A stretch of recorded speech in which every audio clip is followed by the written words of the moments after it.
আচ্ছা, আপনাদের কি কখনো এমন হয়েছে যে হঠাৎ করে পড়াশোনা করতে ইচ্ছে করছে না? পরীক্ষা খুব কাছেই, পড়তে চাইছেন, পড়ার টেবিলে হয়তো বসেও আছেন সামনে বই নিয়ে, কিন্তু পড়ায় মন বসছে না। ঠিক এমনই একটা পরিস্থিতিতে আমি কিভাবে নিজেকে পড়ার টেবিলে বসালাম, কিভাবে ফিরিয়ে আনলাম, সেটাই আজকের ভিডিওতে দেখাতে যাচ্ছি। Hey everyone, welcome to a brand new video. তো এখানে দেখতে পাচ্ছেন আমার পরবর্তী পরীক্ষার সিলেবাস, যেটা আমি লাইভ এমসিকিউতে দিচ্ছি। তো আমার টার্গেট আছে এখানকার যে বাংলা এবং ইংরেজি সিলেবাস সেটা সন্ধ্যার আগে শেষ করব। অনেক ভোরে ঘুম থেকে উঠে পড়তে বসেছিলাম যদিও, কিন্তু কেন জানি 1-1.5 ঘন্টার বেশি পড়তে পারিনি। তো আগামীকাল যেহেতু আমার পরীক্ষা আছে, আবার নিজেরও কিছু পড়া আছে পরীক্ষার বাইরে, তো এখন সেগুলো একটু পড়ে না রাখলে খুবই কষ্টে পড়ে যাবো। আর এখন খুবই ক্রুশিয়াল টাইম। বিসিএস এর বেশি দিন সময় বাকি নেই, আপনারা সবাই জানেন।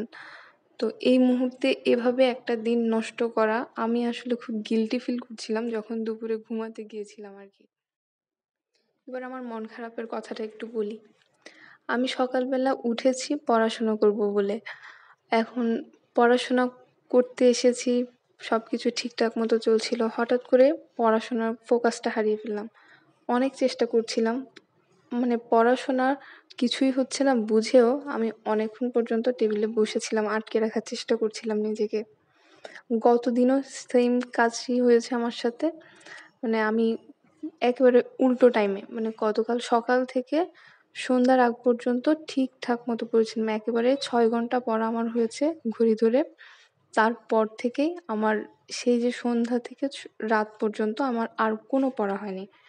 আজকে এটা একেবারে সকাল থেকে শুরু হয়েছে। তো আমি ভাবলাম এটাকে প্রশ্রয় দেওয়া যাবে না। আমার মনে হচ্ছিল যত এটা বেশি হতে থাকবে, মানে আমি যদি এভাবেই চলতে থাকি তাহলে পরের দিন হয়তো একেবারে পড়ার টেবিলের কাছে যাওয়া হবে না। তো আমি বোঝার চেষ্টা করলাম আমার আসলে এটা কেন হচ্ছে? মানে মন খারাপ করার মতো কোনো রিজন কি আছে আদৌ? গতকাল এবং আজ একইভাবে কেন পড়াশোনা করতে পারছি না, মন ভার হয়ে আছে কেন? তো কোনো ভ্যালিড রিজন খুঁজে পেলাম না। পরে অনেক পরে আমি বুঝতে পারলাম এটা আসলে পিএমএস, মুড সুইং হচ্ছে। এটাকে অন্যান্য সব শারীরবৃত্তীয় প্রক্রিয়ার মতো আমি স্বাভাবিক হিসেবেই দেখছি। কারণ সবার শরীরেই হরমোনাল চেঞ্জেসটা আসে, মানে একটা সাইকেলের মধ্যে চলতে থাকে।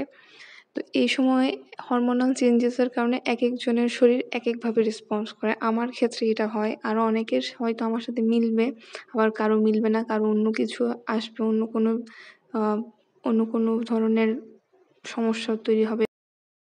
তো আজকে যে ভিডিওটা করছি সেটা মূলত ২ টো রিজন বলতে পারেন।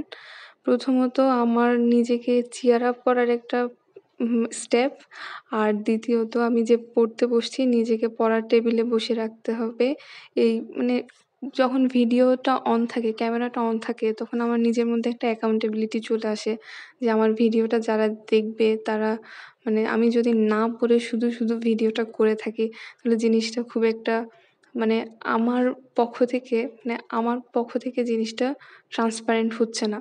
যখনই ক্যামেরাটা অন থাকে আমার মনে হতে থাকে আমার সামনে একজন টিচার বসে আছে। তাই আমি কোনো ফাঁকিবাজি করতে পারবো না। আমাকে পড়তেই হবে।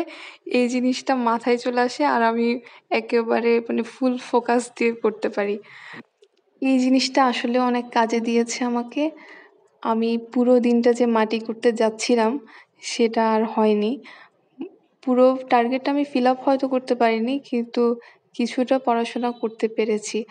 টার্গেটটাও হয়তো ফিল আপ করতে পারতাম যদি না আমার ল্যাপটপের কিছু ফল্ট থাকতো। আমি ইংলিশ লিটারেচার পড়ার কথা ছিল, কিন্তু সেই লিটারেচার যে বই থেকে পড়বো, সে বইয়ের হার্ড কপি আমার কাছে ছিল না। আমি সফট কপি থেকে পড়তাম। কিন্তু এই যে ল্যাপটপটা হঠাৎ করে কী হলো বুঝলাম না।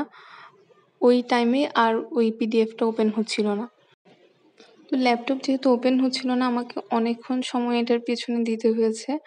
আমি তারপরও ব্যর্থ হয়েছি।